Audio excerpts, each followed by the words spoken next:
Nagdadasal ka, pero hindi mo naman ginagawa. Dadasal na, marami po, magdadasal. Lord, sana bigyan mo ako ng magandang kalusugan. Maging healthy po sana ako. Pero ayaw mo naman itigil yung bisyo.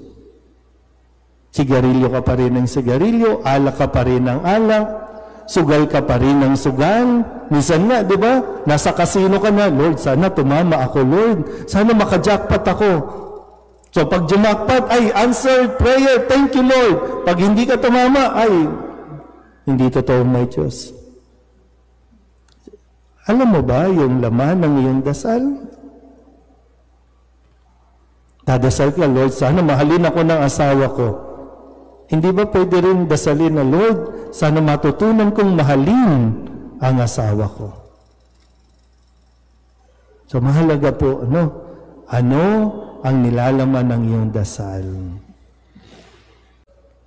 Kaya hindi yung, para bang pagbigay ka ng bigay, ay tanda ng pagmamahal yan. Pag hindi mo binibigay, ay hindi ako mahal. Hindi ganun, ha?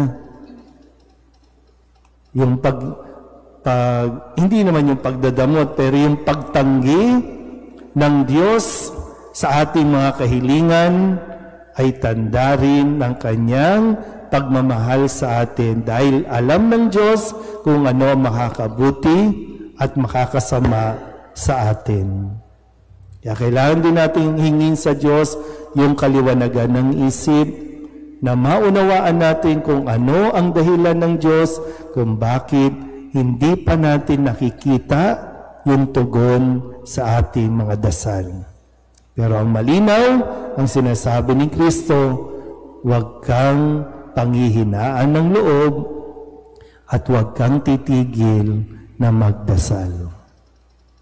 Amen?